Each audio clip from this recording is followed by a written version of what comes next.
yeah, like I said, I don't want to sound arrogant or come across like arrogant, but I always just, and maybe it was me just being naive, but I always just thought I was going to play for the Proteas. It was never really a case of like, oh, am I going to get there? Am I not going to get there? I just, for some reason, just thought it's like, yeah, well, I know I'll play there eventually. I want to take you back to your earliest memories of childhood and discovering cricket. Yeah, just sitting on the side of the field, watching my dad play, watching my brother play. That's sort of the first memory I have. And me just running on the side of the field, trying to get someone to throw me a tennis ball here and there, and that's sort of how it started. Were there any other sports like football, for example, that tempted you? I did play football. My dad was a coach actually at our local soccer club. I don't know if you can call it soccer, yeah, but at our local soccer club. So yeah, I played a little bit of soccer until probably like the age of 12 or 13, and then yeah, I played a bit of hockey as well. That was sort of something that I got into quite a lot as I got older. Yeah, so those sort of two. So I want you to tell me about this photo here. That is 2015, I think, if I'm not mistaken. Just got back from under 19 tour, I think, and then we had back home we've got like a Cape Schools week or something, and that was one of my first games back from SA under 19 playing for the school. It's actually quite, let me look at that again, some good memories there actually. Like what? I don't know, those are all like, I'm still in touch with quite a few of those guys on there. My best friend was playing in that team. It's probably the last time we played cricket together was on that tour, so yeah, some good memories there. I think that was in Paarl, at Paarl Boys, if I'm not mistaken. Could have been, yeah. Did you have confidence then that you would make it to the senior side? I don't want to sound arrogant, but yes. I think I've spoken to many of my friends about it. Yeah, like I said, I don't want to sound arrogant or come across like arrogant, but I always just, and maybe it was me just being naive, but I always just thought I was going to play for the Proteas. It was never really a case of like, oh, am I going to get there? Am I not going to get there? I just, for some reason, just thought it's like, yeah, well, I know I'll play there eventually. And I think that just sort of, I don't want to say it took a lot of pressure off me, but I think you listen to a lot of people's stories and they always like when they're growing up, it's something that they really wanted to achieve. I mean, that's obviously the case with me, but I always just felt like I'll eventually get there. So yeah, to answer that, yes, I think I always kind of knew. So maybe is it around a similar time or maybe even earlier? I'd say this is probably when I sort of realized that my cricketing career was like, I don't want to say taking off because I think I must have been like 16 or 17 at the time. But yeah, that was my first, we call it our Coke week back home. It's like the provincial under 19 week. So that was my first one of that.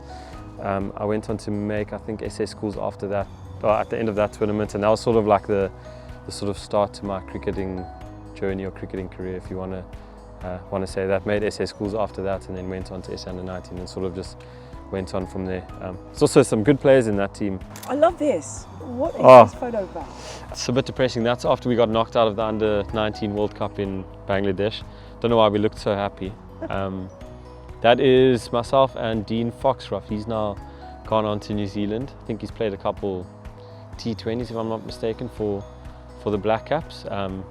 Yeah, good memories. He was still is one of my close friends. Keep in touch quite a bit. I actually stayed with him a couple of days last year when I was in New Zealand. You kind of get into the South African setup. Oh yeah, that would have been I think that's my debut actually. Yeah. What do you remember about that day? I remember, I think it was a day night game, so we started at probably 1 p.m. or something. So I knew I didn't have to worry about getting to sleep because you'd end up falling asleep eventually and getting a good night's sleep in. And I just remember lying in my hotel bed, just not being able to sleep, and then yeah, going into that game, I think I don't know what happened at the toss, but we batted first, lost one quick wicket, and I was in next, and I was just literally sitting there shaking. I didn't know what to do with myself.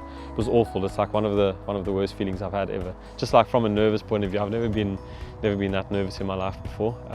But yeah, I went on to get a few runs, and I think we beat Australia 3-0 in that series, if my memory serves me correct. Have you ever been that nervous again since? What about when you made your test debut? No, not at all. I don't think so. I think that's probably the most nervous I've ever been. I'm trying to think if there's maybe another occasion, but no. I think being in the 90s at Newlands, which is weird because it wasn't my first Test 100. I think that would have been my most recent one. So that was my 4th Test 100. So I'd got 100 before, got 100 in South Africa before. So I don't know why I was so nervous, but that's probably the most nervous I've been, other than that moment on a cricket field. What does being a South African Test cricketer mean? Yeah, playing Test cricket is not something that I always thought I'd be able to do. From a technical point of view, I sort of always struggled growing up. I thought I'd always end up making it in the white ball format, but I always felt like, Test cricket might just be that one stretch too far. So to eventually become a Test cricketer is really special. I think that game there I might have got 100 if I'm not mistaken. So yeah, it's really, really special. I mean, still hopefully got a long way to go in my cricketing career, but looking back on sort of what I've achieved, in particular in Test cricket, it means a lot to me, and it's something that I'll always be very proud of. Actually, just love this photo from Bangladesh. Oh, that's a goodie. That's probably one of my favorite photos in a Proteas shirt. I know you can't really see that it is, but yeah, that was special. That would have been my first. No, we won the series against the West Indies, but that was sort of like the first time that I felt like really part of a Test side. I'd been in and out a little bit, sort of played here and there, and I think as a Test group we had struggled quite a bit up until that point. And yeah, that moment there, I remember we had just beaten Bangladesh 2-0. It's our first series win, I think, in Asia in over a decade, I think it was. Yeah, some really challenging moments in that series. I know we won the second game quite convincingly, but I think in Dakar it was really difficult on a turning wicket. Yeah, it was just like, it's one of those moments you dream of. I think we got the last wicket. I know it was day 3, but we got the last wicket when the sun was setting. I think we had 2 or 3 overs left in the day. Managed to get the last wicket, secured the series win, and it was just, yeah, that was really special. And then I think that photo was taken after we sang the team song on the pitch, which is, yeah, it's just really special. That's probably one of my more favourite cricketing photos that I've got, actually. This is you playing for Notts. This is scoring the century. What does it mean to you playing over here? Is it just preparation for a World Test Championship? Western Province back home means a lot to me. I've grown up playing in Cape Town, playing my cricket in Cape Town all my life, so that's really special. Playing for the Proteas is really special. But I think it's something that Ashwell Prince actually said about his own career playing for Lancs. That's sort of, I've always remembered it. When you get a call to be overseas at a club, it means that they've sort of looked at you from a distance and handpicked you to come and do a job for their team. And I think for me that's always quite cool. Yeah, it makes you feel like you wanted in if that makes sense. But I think also it's been really good for me in terms of my career, just dealing with the pressures of being an overseas international. Like I said, you play back home, you play for your country, everyone sort of knows what you can do.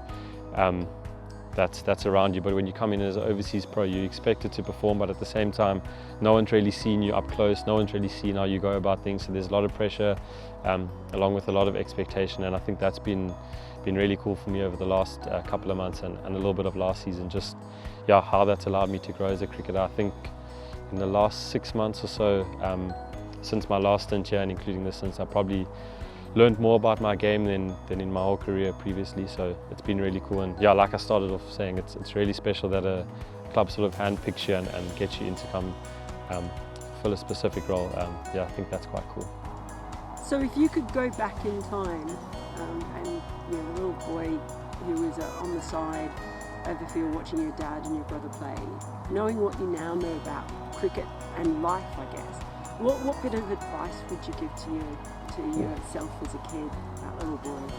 I think probably having now played professionally for about 10-11 years, probably tell my younger self to just enjoy it and not take things so seriously. I think when you've got goals and aspirations, you put so much pressure on yourself that you tend to sort of forget to stay in the moment, and yeah, there's often moments, even like today, you're standing there batting and you sort of just look around, look at the people watching.